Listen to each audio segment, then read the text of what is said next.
للہ وحدہ والصلاة والسلام علی من لا نبی بعدہ اللہم آت محمدا الوسیلۃ والفضیلہ وابعثہ مقاما محمودا الذی وعدتہ۔ اعوذ باللہ من الشیطان الرجیم، بسم اللہ الرحمن الرحیم، الحمد للہ رب العالمین، الرحمن الرحیم، مالک یوم الدین، ایاک نعبد و ایاک نستعین، ایاک نعبد و ایاک نستعین، ایاک نعبد و ایاک نستعین، اہدنا الصراط المستقیم، اہدنا الصراط المستقیم، اہدنا الصراط المستقیم، صراط الذین انعمت علیہم غیر المغضوب علیہم ولا الضالین، آمین۔ الصلاۃ والسلام علی سید الانبیاء والمرسلین وعلی آلہ وصحبہ اجمعین۔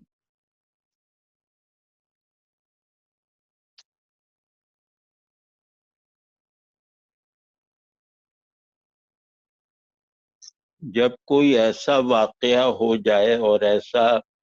انسانیت کی تاریخ میں کم ہی ہوا ہے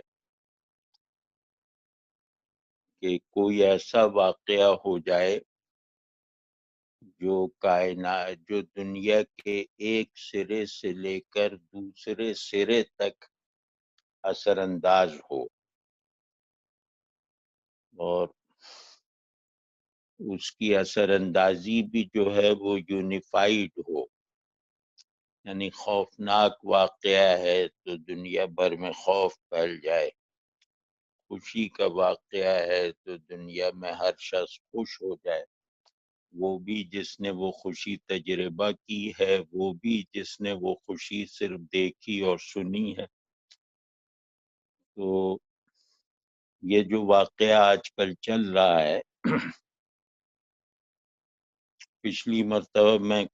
2-3 نشستوں میں عرض کر چکا ہوں کہ یہ ہمارے لیے ایک آزمائش ہے کہ ہم چیزوں کو دیکھنے کا جو ہمارا، یعنی ہمارے دین کا دیا ہوا کلی پرسپیکٹو ہے، چیزوں کو ان کی گاڈ گیون ڈیفینیشن کے ساتھ دیکھنا، اور پھر چیزوں کو مفید ایمان بنانا، یعنی چیزوں سے اپنے تعلق کو، چیزوں کے بارے میں اپنے غلط صحیح ہر طرح کے علم کو مفید ایمان بنانا، یہ مسلمان کی فطری ذمہ داری۔ تو اس پہ میں تفصیل سے پچھلی 2-3 نشستوں میں عرض کر چکا ہوں۔ آخری کسی نشست میں سوال یہ اٹھایا گیا تھا کہ اس عالمگیر بلا کو، مصیبت کو کئی لوگ مختلف تناظر سے دیکھ رہے ہیں، یعنی جو خدا کو نہیں مانتا وہ اس واقعے کو خدا کو نہ ماننے میں اپنے حق، اپنے صحیح ہونے کا ثبوت بنانے کی کوشش کر رہا ہے، خدا کو ماننے والا تو ظاہر ہے کہ خدا کو ماننے کے لیے اس واقعے کو ایک بڑی آفاقی دلیل بنا رہا ہے۔ تو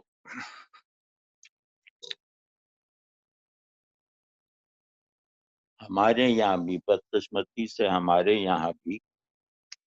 یعنی کہ وہ مسلم اکثریتی معاشرہ اور دین کے بارے میں ایجابی رویہ رکھنے والوں میں بھی ایک تصادم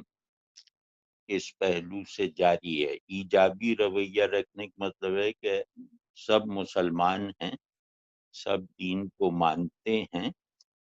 لیکن یہ کہ دین کا زندگی میں کیا کردار ہونا چاہیے اس پر اختلاف ہے۔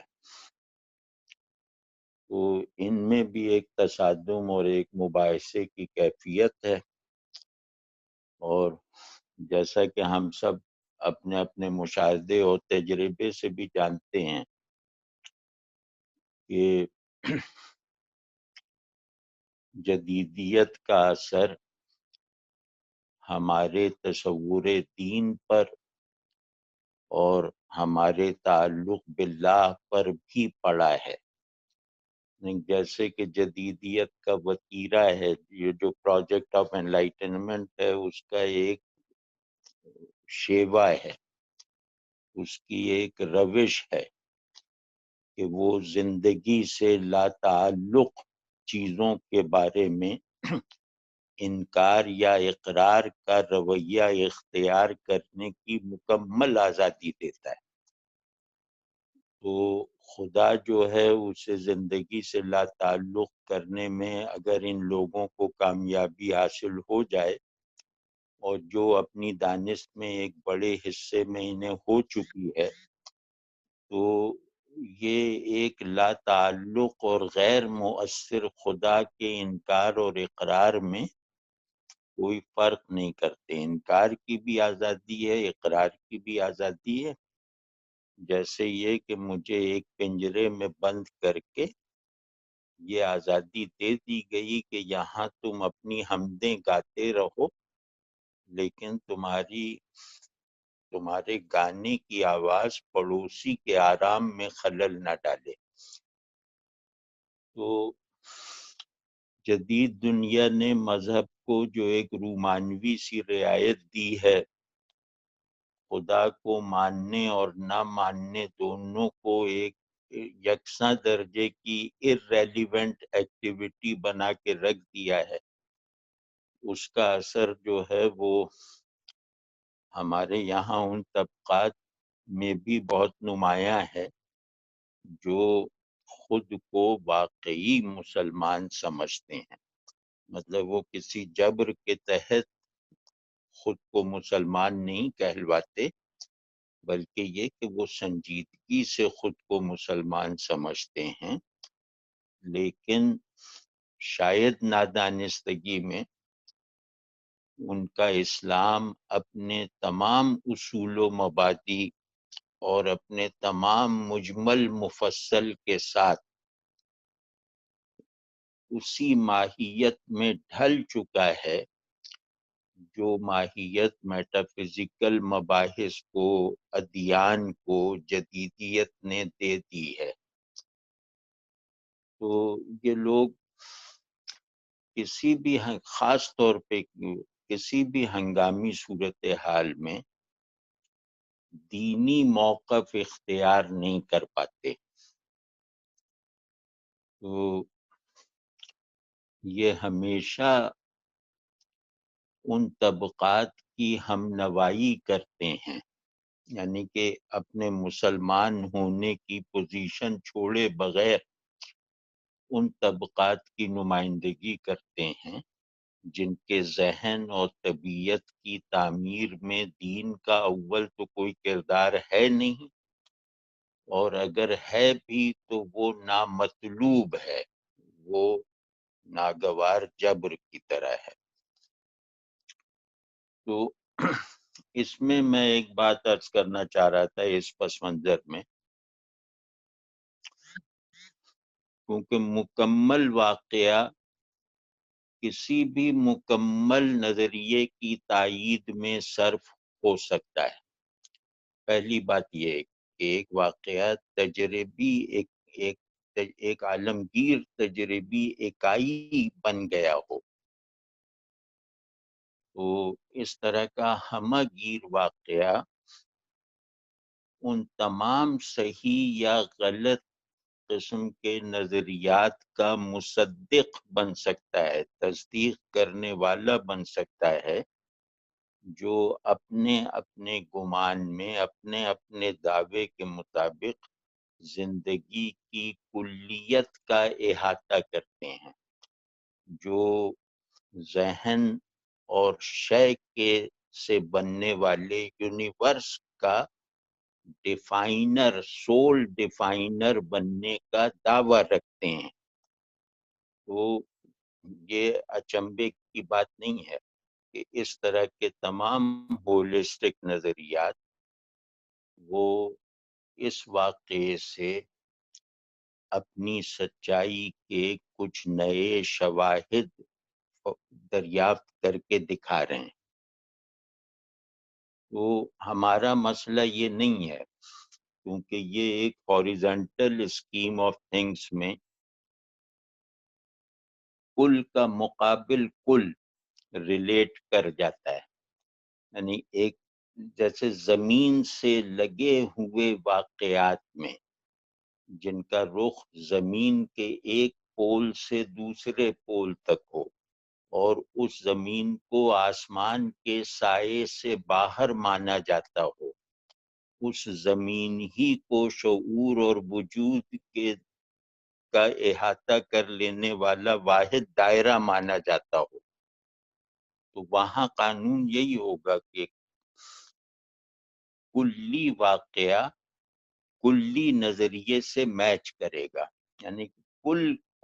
واقعی کے مقابل کل نظری اپنی ریلیونس، اپنی جسٹیفیکیشن آسانی سے کلیم کر سکے گا، آسانی سے ایکسپریس کر سکے گا۔ تو ہمارا یہ مسئلہ ہی نہیں ہے کہ اس واقعے کی تحلیل اور اس واقعے سے اوپر اٹھے بغیر اس واقعے کے بطن میں چھپے ہوئے حقائق، امکانات وغیرہ کس نظریے کی صداقت پر زیادہ شدت کے ساتھ گواہی دے رہے ہیں، یا کس نظریے سے زیادہ بہتر طریقے سے ایکسپلین ہو رہے ہیں۔ ہمارا یہ مسئلہ نہیں ہے، ہم چیزوں کو ان کی انڈیویجول اور یونیورسل ٹرانسینڈنس کے بغیر دیکھتے ہی نہیں ہیں، ہم دنیا کو حد علم اور حد وجود بنا کر دیکھنے کے عادی ہی نہیں ہیں۔ تو اگر اس ایک کمرے یا اس ایک گھر کے اندر موجود چیزوں کی ترتیب بدلتی جائے اور اس ترتیب پر کوئی بھی نظریہ اس کا انجینئر اور ڈیزائنر ہونے کا دعویٰ کرتا پھرے تو ہم اس سے بالکل لا تعلق ہیں۔ مطلب یہ کہ وہ ہمارا بنیادی مسئلہ نہیں ہے، ہمارا بنیادی مسئلہ یہ ہے کہ ہم ہر ہاریزنٹیلٹی کو، ہر زمینی واقعے کو آسمانی پرسپیکٹو سے دیکھیں گے، اینالائز کریں گے اور اس پر قابو پانے یا اس سے ہم آہنگ ہو جانے کا فیصلہ کریں گے، لیکن اس تمام فیصلے کی اساس اس امود پر ہے جو ہمیں ہمارے دین نے فراہم کیا ہے، اس سماویت پر ہے جو ہمیں اللہ کی کتاب نے دکھائی ہے۔ تو آپ سمجھ رہے ہیں نا، تو ان جھگڑوں میں نہ پڑیں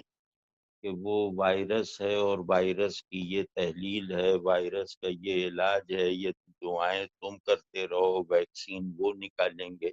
اس طرح طرح کی بھانت بھانت کی بولیاں بولی جا رہی ہیں۔ تو اس میں خود کو الجھانے یا اس میں ٹریپ ہونے کی ضرورت نہیں، ہم یہ کہتے ہیں کہ تم ایک واقعے کی ایک توجیہ کرتے ہو، ہم اس توجیہ کو اس کی اساس فراہم کرتے ہیں۔ مطلب یہ کہ تم نے کہا کہ وائرس پیدا ہونے کا سبب فلاں ہے، فلاں ماحولیاتی سبب ہے، فلاں یہ سبب ہے، یعنی تمام اسباب زمینی، تو اس وائرس کا جو سبب تم نے بتایا ہو سکتا ہے وہ درست ہو، جب اگلا وائرس کوئی آئے گا تو اس کا بھی کیا یہی سبب ہوگا؟ تو اس کا سبب ظاہر ہے تم پھر دوسرا کوئی سبب بتاؤ گے، ممکن ہے وہ بھی درست ہو، تو تم 10 واقعات کے 10 صحیح اسباب بتاؤ گے، تم 10 واقعات کا ایک سبب نہیں بتا سکتے، یا تم اس دنیا میں وقوع پذیر ہونے والی چیزوں کا ایک سبب نہیں بتا سکتے، وہ ہم بتا سکتے ہیں، ہم جانتے ہیں۔ تو آپ سمجھ رہے ہیں نا، تو ہمارا جو پورا نقطۂ نظر کا لفظ ٹھیک نہیں ہے، مطلب ہمارا جو پوری پرسپشن، ہمارا پورا ٹوٹل پرسپیکٹو چیزوں کو اللہ کے حوالے سے دیکھنے کا ہے، چیزوں کو اللہ سے منسوب حالت میں دیکھنے والا پرسپیکٹو ہے۔ تو یہ اللہ ہے جو چیزوں کو ان کی ٹرانسینڈنس سے، ان کے ٹرانسینڈنٹ اصولوں سے آرگینکلی متعلق رکھتا ہے۔ تو اس موقف پہ کھڑے رہیں، یہ آزمائش ہے، یہ ہمارے لیے، مطلب ہم کوئی اور اصطلاح نہ استعمال کریں تو اس میں کوئی شبہ نہیں ہے کہ یہ بالعموم سب انسانوں کے لیے اور بالخصوص مسلمانوں کے لیے، اللہ کو ماننے والوں کے لیے ایک بہت بڑی آزمائش ہے۔ تو اس آزمائش کی نوعیت اور ماہیت کو درست طرح اگر نہیں سمجھیں گے ہم، تو ممکن ہے کہ کسی ویکسین کے آ جانے سے یہ آزمائش اپنی اس فارم میں ٹل جائے، لیکن ٹل جانے کے باوجود اس آزمائش میں ہماری ناکامی ہماری آخرت کو برباد کر سکتی ہے۔ یعنی یہ تو ہو سکتا ہے کہ یہ آزمائش ٹل جائے اور دنیا میں جو تباہی اور دنیا میں جو فنا اور معدومیت کا خطرہ ہم اپنی اپنی ذات کے لیے دیکھ رہے ہیں وہ ٹل جائے، لیکن دنیا میں اپنی زندگی کے 10 20 40 50 برس بچا لینے کے بعد ہم اپنی حیات ابدی کے مستقر کو اپنے حق میں ویران کر سکتے ہیں۔ تو اس میں سب کو، کیونکہ یہ اب مجلس اس وقت، کیونکہ آج کی مجلس بہت زیادہ علمی انداز کی نہیں ہوتی، یہ ہم آپس میں ایک دوسرے کے کام آتے ہیں اصلاح میں، تو اس کو زیادہ علمی رنگ دیے بغیر میں یہ عرض کر رہا ہوں کہ اللہ سے وفاداری، اللہ کے دین پر ثابت قدمی، رسول اللہ صلی اللہ علیہ وسلم کے ساتھ محض قانونی نہیں بلکہ روحانی، قلبی اور طبعی اتباع کا تقاضا جتنی شدت سے آج ہمیں درپیش ہے، اتنی شدت سے کم از کم میں نے اپنی زندگی میں کبھی نہیں دیکھا۔ تو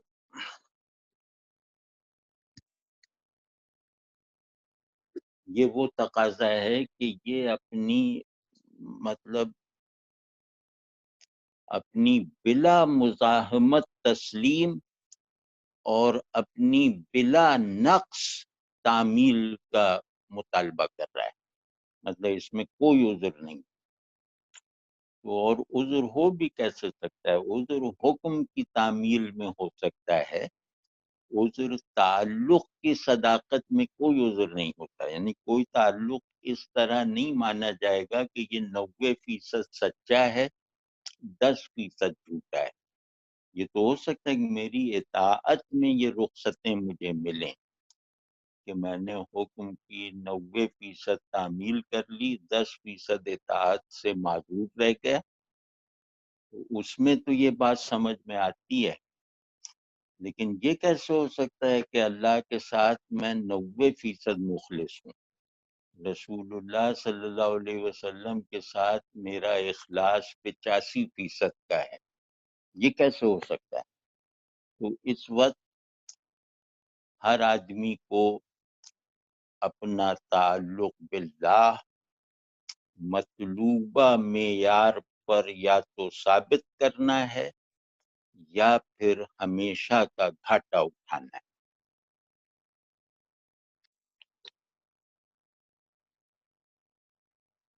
آج تعلق مع رسول صلی اللہ علیہ وسلم آج اپنے ثبوت کا تقاضا کر رہا ہے۔ اس تقاضے کو پوری طرح پورا کیے بغیر نجات نہیں ہے۔ تو اس ارجنسی کو سمجھیں اور اس کے مطابق ایک درست، میں یہ نہیں کہہ رہا کہ درست لائے عمل، بلکہ یوں کہنا چاہیے اس سے ملتی جلتی بات ہے کہ ایک درست پیشن پیدا کریں، درست پیشن، صحیح جذبہ اور بالکل صادق جو ہے نا وہ عزم وجود پیدا کریں کہ یا اللہ میں تیرا ہوں، اس وبا کا شکار ہو جاؤں تو بھی تیرا ہوں، اس وبا سے بچ جاؤں تو بھی تیرا ہوں۔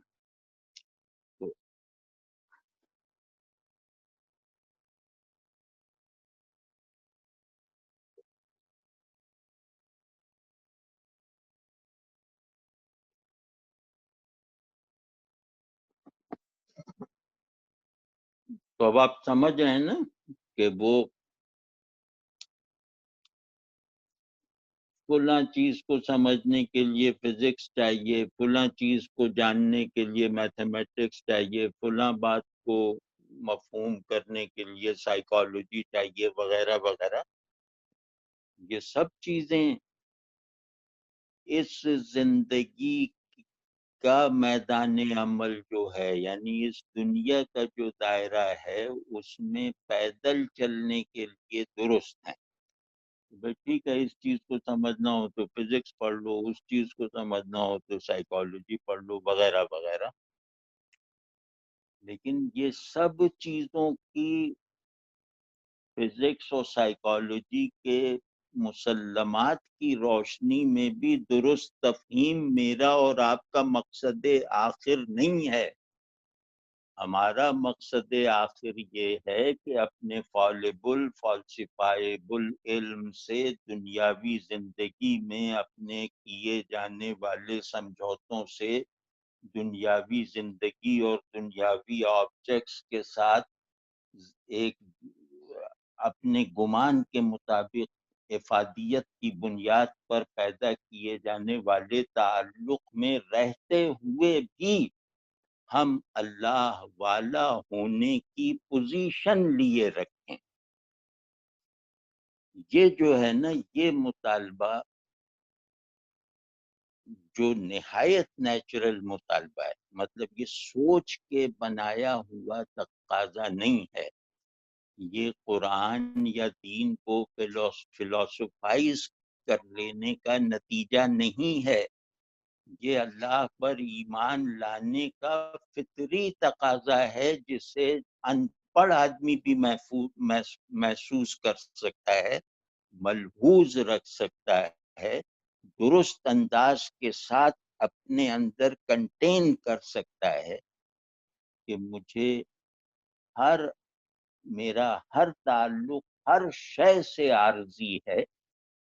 لیکن میں ان عارضی تعلقات کے تقاضے پورا کرتے ہوئے اپنی ابدی اور مستقل پوزیشن پر رہوں گا، اور وہ میری مستقل پوزیشن ہے میرا اللہ والا ہونا، میرا اللہ کا بندہ ہونا، میرا رسول اللہ صلی اللہ علیہ وسلم کا امتی ہونا۔ تو جس نے بھی اپنی اس پوزیشن کو کسی زندگی کی کسی بھی سطح اور دنیا کے کسی بھی گوشے میں کمپرومائز کیا، فراموش کیا، تو اس کا عذر نہیں سنا جائے گا، کیونکہ یہ تعلق باللہ میں بے وفائی ہے۔ یہ کیسے ہو سکتا ہے کہ میں مسجد میں اللہ والا رہوں اور بازار میں یہ ماسک اتار کے دنیا کا ماسک لگا لوں؟ یہ کیسے ہو سکتا ہے؟ یہ وہ بنیادی ترین ذمہ داری ہے جس میں اللہ تبارک و تعالیٰ کے یہاں قبولیت پا لینے والے تشخص کے ساتھ، اللہ کے یہاں مقبول ہو جانے والی ثابت قدمی کے ساتھ اگر میں رہوں تو اس دنیا میں چاہے میں کرسی کو میز سمجھوں، چاہے میز کو دروازہ سمجھوں، اس سے کوئی فرق نہیں پڑتا۔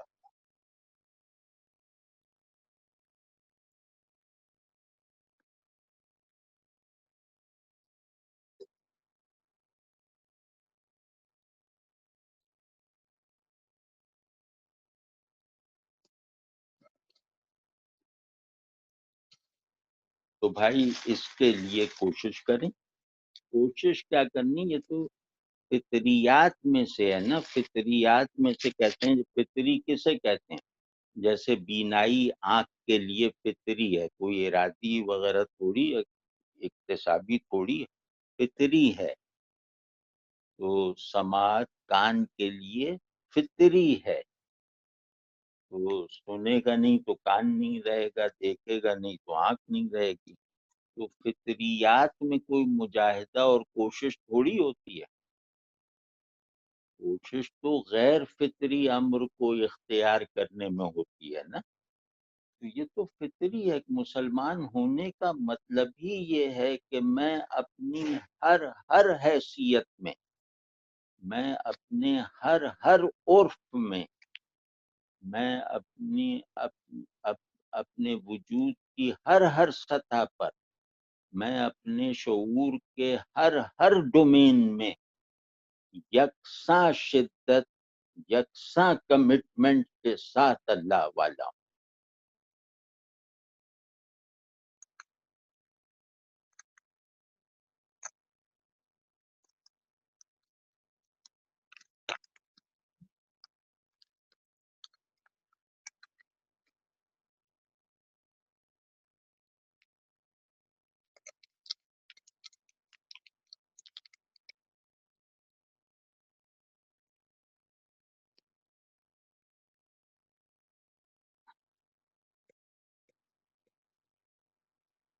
کبھی غور کرنا، کبھی دل سے سوچنا، کبھی سجدے میں رونے کی طلب کرتے ہوئے اللہ سے یہ دھیان جمانا کہ وحدت محبوب بھی وحدت معبود کی طرح ضروری ہے۔ بس فرق یہ ہے کہ یہ وحدت محبوب کثرت کو قبول کر لیتی ہے اپنی ماتحتی میں، وحدت معبود کثرت کو کسی بھی عنوان سے قبول نہیں کرتی۔ تو اللہ کی وحدت محبوبیت کا تو خیال رکھو۔ ہر خوف، دنیا میں کوئی ڈر ایسا نہیں ہے جو اللہ کے محبوب ہونے کی کسی نئی شان کا اظہار نہ کرے۔ بس شرط یہ ہے کہ مجھے عاشق ہونا چاہیے۔ کچھ بھی اس دنیا میں نہیں ہو سکتا جو اللہ کی معرفت میں، اللہ کی محبت میں، اللہ کی خشیت میں ترقی کا یقینی سبب نہ بنے۔ جس شخص نے دنیا اور یہاں کی زندگی کی اس افادیت سے منہ موڑا، اس نے گویا جنت سے دستبرداری کی درخواست لکھ کے اللہ کو بھجوا دی ہے۔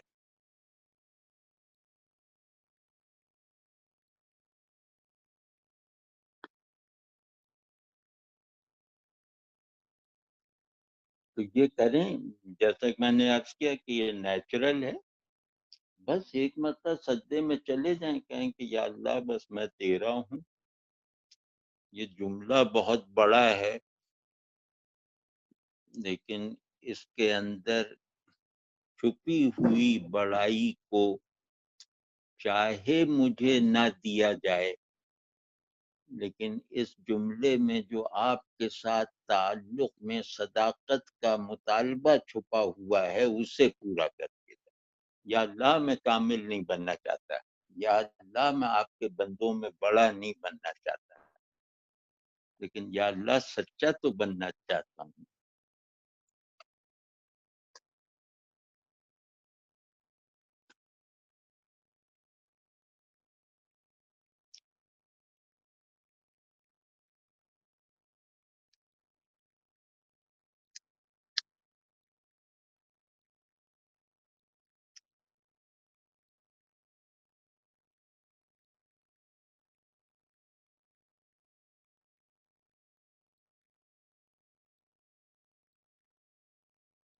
تو خیر یہ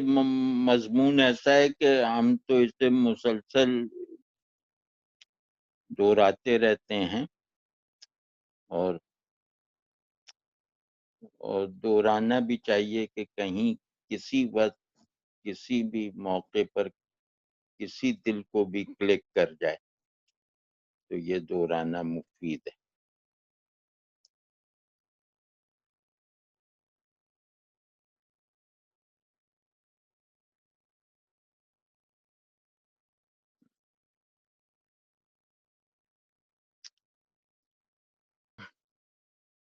دوسری بات یہ بھی عملی نوعیت کی ہے اور حد درجہ قابل عمل ہے انشاءاللہ. بس اللہ ہاتھ پکڑ لے تو سبھی چیزیں بہت آسان.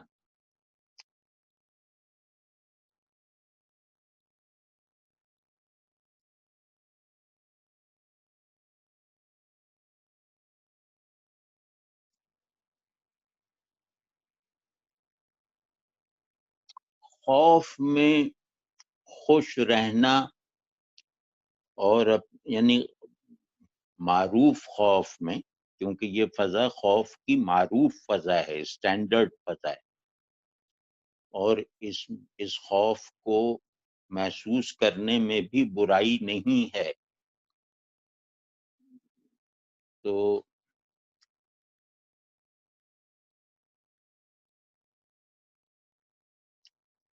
جو آدمی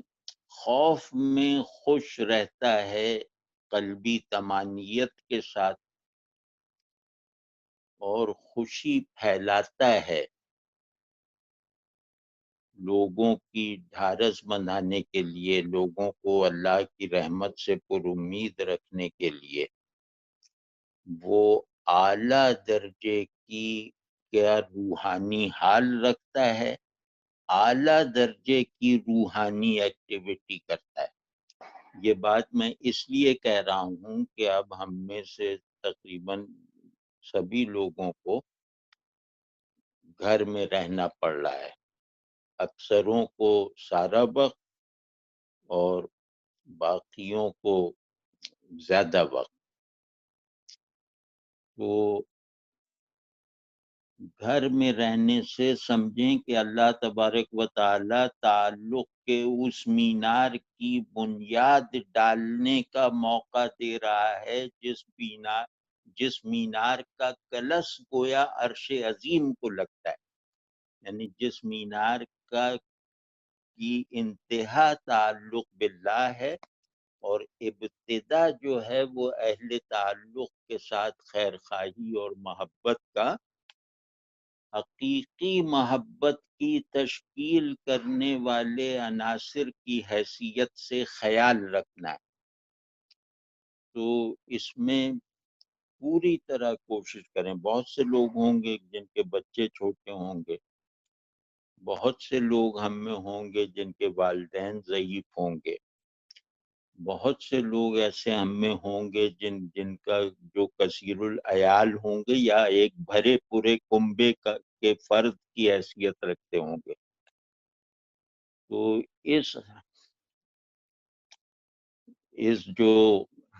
یہ جو ہاؤس اریسٹ ایسی کیفیت ہے، اس کو اپنے لیے بھی محرک طمانیت بنانا اور دوسروں کے لیے بھی خوش کر دینے والی امید کا ذریعہ بنانا، یہ بہت قیمتی بات ہے، بہت ضروری بات ہے. اور انشاءاللہ یہ رویہ اور یہ طرز عمل اور اس طرح کی خوشیاں پھیلانے والی سرگرمیاں اللہ کی رحمت کو اٹریکٹ کریں گی.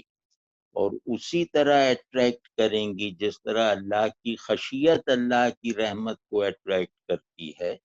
اسی طرح اللہ کو ماننے والوں کا مصائب کے قلب میں رہتے ہوئے ایک دوسرے کی خوشی کا اہتمام کرنا اللہ کو کشش کرتا ہے۔ تو اس کا بہت خیال رکھیں۔ اور اب مجھے یاد نہیں رہا کیونکہ اس دوران میں کئی نشستیں لگاتار ہوئی ہیں تو یاد نہیں رہا، لیکن بہرحال اس نشست میں مختلف لوگ ہوتے ہیں، تو بچوں کے ساتھ کھیلیں۔ یہ جو موبائل وغیرہ یہ گیجٹس جو ہیں یہ ویسے ہی بہت ہی خوفناک نتائج پیدا کر چکے ہیں، تو اب اس دور کو ان سے نجات پانے اور ان کو کم سے کم استعمال کرنے کی توفیق حاصل ہونے کا ذریعہ بنا لیں، اور بالکل لوگوں سے بالاصالت متعلق رہیں۔ بالاصالت سمجھتے ہیں نا کہ بالکل آئی ٹو آئی کانٹیکٹ ہو، تو بچوں کے ساتھ کھیلیں، والدین کو خوش رکھنے کی کوشش کریں،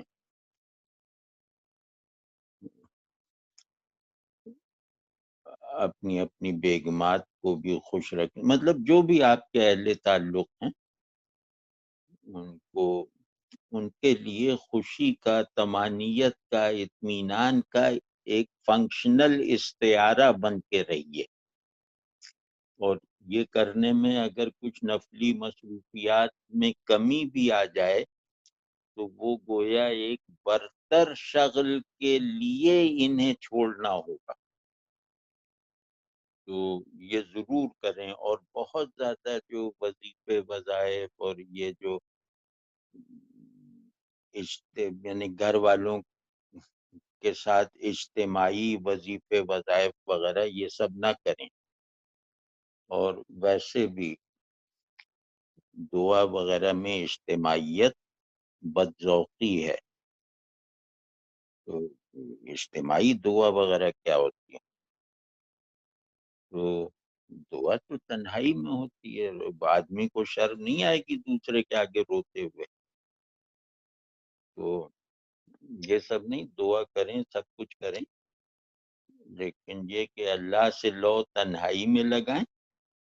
اور جلوت کو خوشگوار رکھیں۔ یہ میرا مشورہ، ذرا اس کو اہمیت دیجیے۔ خلوت کو آنسوؤں سے تر رکھیں، جلوت کو مسکراہٹوں سے روشن رکھیں۔ یہی مسلم زندگی ہے، یہی رسول اللہ صلی اللہ علیہ وسلم کے خدام کا طرز زیست ہے۔ تو یہ کیجئے، اور جو ہونا ہے ہو جائے گا۔ وہ فکر آپ، وہ میرے فکر کرنے کی کیا ضرورت ہے؟ مجھے تو احتیاطیں کرنی ہیں جو بتائی جا رہی ہیں، وہ سب احتیاطیں کرنی ہیں، جو ہونا ہے وہ ہوگا، اس کی مجھے کیا فکر ہے؟ تو جو بھی ہونا ہے اللہ کے اذن سے وہ میرے لیے مفید آخرت ہونا چاہیے اور دنیا میں عافیت کے ساتھ ہونا چاہیے۔ بس دعا کیا کرو کہ یا اللہ مجھے دنیا میں مستقل عافیت کے حال اور ماحول میں رکھنا۔ سمجھ گئے نا؟ مطلب میرا باطن بھی بعافیت ہو اور میرا جسم، میرا نفس بھی عافیت پر، عافیت ہی کے تجربے سے گزرتا رہے مرنے تک۔ تو بس جتنا زندگی کا طول ہے اتنا آخرت عافیت کا پھیلاؤ ہو۔ یا اللہ عافیت میں رکھنا، اور اس عافیت میں جو جو آزمائشیں آنی ہیں ان میں مجھے ناکام نہ ہونے دینا۔ بس تو سب کچھ کرتے رہیں، لیکن یہ کہ یہ دو چیزیں بہت دھیان رکھیے گا، بہت زیادہ خیال رکھیے گا اس کا۔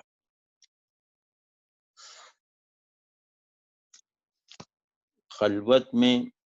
دل کی خوراک آنسو ہوتے ہیں، جلوت میں روح کی غذا مسکراہٹ ہوتی ہے.